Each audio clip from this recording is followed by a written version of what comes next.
बाज। एक रुला देने वाली कहानी। 14 साल की उम्र में जब खेलने कूदने की उम्र होती है तब रिश्ता हो गया। उस समय में सभी लड़कियां 12-13 वर्ष में ही ब्याह दी जाती थी। शादी का मतलब भी पता नहीं होता था। बस ये सोचकर खुश होते थे कि नए नए कपड़े मिलेंगे। माँ थी नहीं, जो पिताजी ने बस थोड़ा सा घर का काम काज सिखाया था वही आता था। शादी का दिन आया और बस सारी रस्मों के बाद विदाई का वक्त भी आ गया। रोते रोते डोली। इतनी आलीशान हवेली देखकर मन ही मन बहुत खुश हुई। सासू माँ की आवाज आई, अरे जल्दी से कलश लाओ, बहू आ गई है। और मैंने घूंघट की आड़ से अपनी सास को देखा। आंखों में एकदम सख्त मिजाज की लग रही थी। मुझे सच मानो थोड़ा डर गई थी।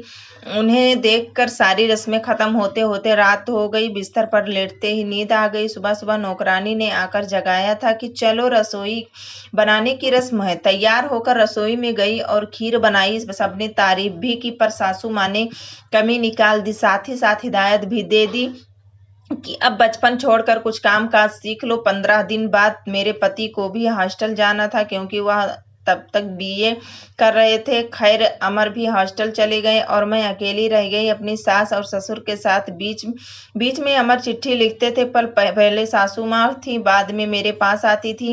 उम्र कम होने की वजह से इतना फर्क नहीं पड़ता था। मेरे अकेलेपन का साथी था आम का पेड़। हाँ, वही आम का पेड़ जो हवेली के पीछे के आंगन में लगा था। उस आम के पेड़ के नीचे एक कच्ची मिट्टी का कमरा भी बना हुआ था, पर वो पेड़ फल नहीं देता था, इसीलिए सारे हवेली वाले उस पेड़ को बांझ कहते थे। पर मुझे न जाने क्यों उस पेड़ से बहुत प्यार था। जब काम से निवृत्त होकर कुछ फुर्सत के पल मिलते तो एक पेड़ ही मेरा साथी हुआ करता था। उस पेड़ को देखते हुए मैं अपनी सारी थकान भूल जाती थी। 2 साल बीत गए और मैं 16 की हो गई।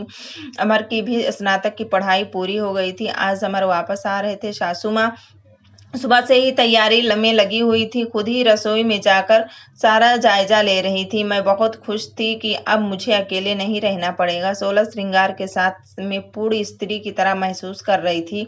आज माँ का सिंदूर कुछ अलग ही लालिमा लिए हुए था।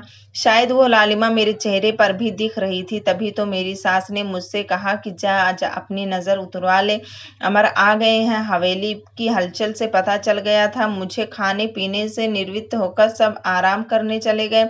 अमर भी कमरे में आ गए और मैं शर्म से लाल हुई जा रही थी। तभी अमर ने मुझे तोहफा दिया, एक सुंदर लाल साड़ी। पर मेरे लिए तो अमर का वापस आना ही सबसे बड़ा तोहफा था। हमने ढेर सारी बातें की, जिनमें कुछ शिकायतें भी, कुछ प्यार भी। समय बीतता गया और 2 साल कैसे बीत गए पता ही नहीं चला। अमर और मैं एक दूसरे के साथ बहुत खुश थे। एक दिन अचानक पता चला कि मेरे पिताजी बहुत बीमार हैं और अमर मुझे लेकर तुरंत रवाना हो गए। पिताजी मुझे देखकर बहुत खुश हुए, जैसे मेरे लिए ही अपनी सांसों को रोका हुआ था, और फिर मुझे अमर के हवाले करके वो इस दुनिया से चले गए। भीगी आंखों से अपने पिताजी को विदा किया। अब मेरा सब कुछ अमर और उसका परिवार ही था। समय गुजरता गया और अमर ने अपनी लॉ की पढ़ाई भी पूरा कर ली और अब वो सरकारी वकील कहलाने लगे। पर भगवान ने मुझे अभी संतान सुख नहीं दिया था। अभी तो सासू माँ दबी जुबान में बोलती थी, पर धीरे धीरे उन्होंने अपना रुख कड़ा कर लिया। अमर बहुत व्यस्त रहते थे अपने काम में, सो वो मेरे पीछे सारा दिन पड़ी रहती। धीरे धीरे सारे गांव में ये बात फैल गई कि हवेली की बहू बांझ है। तीर की तरह चुभता था ये शब्द, पर कुछ कह नहीं पाती थी, सिर्फ आंसुओं से दिल हल्का करती। अमर मुझे दिलासा देते, पर लोगों का व्यवहार अंदर ही अंदर मुझे खोखला कर रहा था।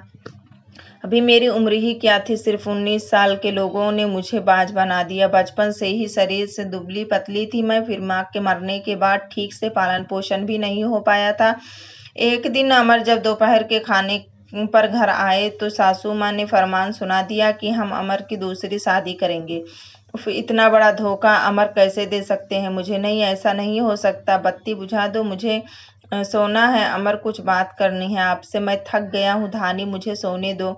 अमर, क्या आप दूसरी शादी करेंगे? धानी, मैंने कहा ना, सोने दो, मुझे थक गया हूँ। मैं तुम सब लोगों की चिक चिक से सुनते सुनते उधर माँ है और उधर तुम, परेशान हो गया हूँ मैं। मन करता है आत्महत्या कर लूं। नहीं अमर, ऐसा मत कहिए। धानी में अमर के मुंह पर हाथ रखते हुए कहा, आपके अलावा अब कौन है मेरा। धानी करवट लेकर सारी रात आंसू बहाती रही और जब सुबह उठी तो एक टूटी हुई औरत बनकर जो मजबूर होकर हर चीज से समझौता कर लेती। सारी रात यही सोचती रही कि शायद अमर ने भी मौन स्वीकृति दे दी कि दूसरी शादी के लिए, पर उसे ये कहाँ मालूम था कि उसकी माँ ने किस हद तक उसे मजबूर किया है दूसरी शादी के लिए। 1 महीने के अंदर ही अमर की दूसरी शादी गेदा से हो गई। गेदा अमर की माँ की दूर के रिश्तेदार की बेटी थी। धानी, अपना सामान उस पीछे वाले कमरे में रख ले जा। आज से गेदा इस कमरे में रहेगी। अमर के साथ सासू माँ ने हाथ नचाते हुए कहा, कैसे छोड़ दूं ये कमरा। नहीं, ये मेरा कमरा है, जिसे जहाँ जाना है जाए। पर फिर ख्याल आया कि जो ब्याह कर इस घर में लाया है, जब वही मेरा नहीं है तो ये कमरा कैसे मेरा हो सकता है। ऐसा सोचते हुए आंखों में आंसुओं का सैलाब उमड़ पड़ा। सिंदूर की डिब्बी और कुछ कपड़े लेकर उस कच्ची मिट्टी के कमरे की तरफ बढ़ गई। सामान एक कोने में रखकर खिड़की पर बैठ गई और उस आम के पेड़ को देखते हुए उसको निहारने लगी। इसे कुछ कम हो जाएगा, किस्मत कहूँ या कुछ और, कि आज मेरी हालत भी इस पेड़ की तरह हो गई है। अकेला बेसहारा जैसे ये अभी तक अपने अस्तित्व को बचाने में सफल रहा है, क्या मैं इसकी तरह अडिग और मजबूत रह सकूंगी, या फिर किसी कमजोर लता की तरह मुरझा जाऊंगी और अपनी अस्तित्व खो दूंगी। नहीं, ऐसा नहीं होगा। ये मैं मजबूत रहूंगी। जब ये बेजुबान पेड़ सबसे लड़ सकता है तो मैं क्यों नहीं। अपने विचार श्रृंखला से बाहर आते ही मैंने अपने आप को संभाला और हर स्थिति से लड़ने के लिए तैयार किया। दिन गुजरते गए और मैंने घर के कामों में अपने आप को व्यस्त कर लिया। अपनी कोठरी के आसपास खूब सारे पेड़ लगाए और बाकी बचे हुए समय में उन पेड़ों की देखभाल करने लगी। साथ ही साथ आम के पेड़ की खास देखभाल करती थी। गेदा एक सुलझी हुई लड़की थी।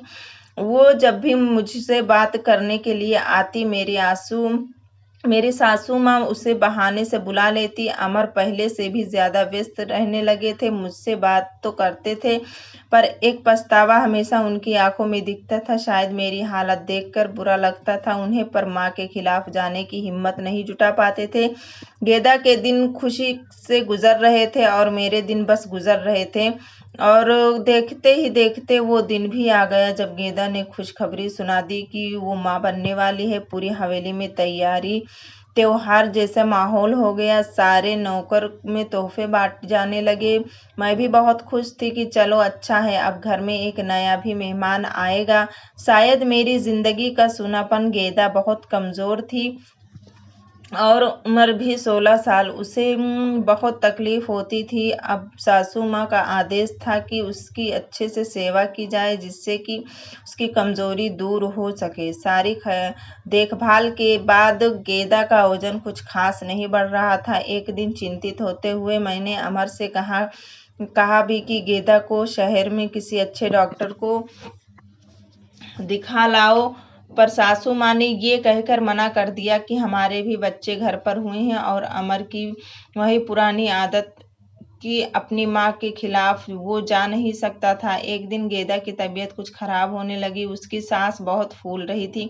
घबरा कर मैंने गांव के वैद्य जी को बुलाया भेजा। वैद्य जी ने आकर कहा, दवाइयाँ दी और खून की कमी भी बताई। और जब मैंने अमर को ये सब सच बताया तो सासू माँ ने मुझे गेदा के से दूर रहने का आदेश दिया, ये कहकर कि एक बाज की छाया भी नहीं पड़नी चाहिए गेदा पर।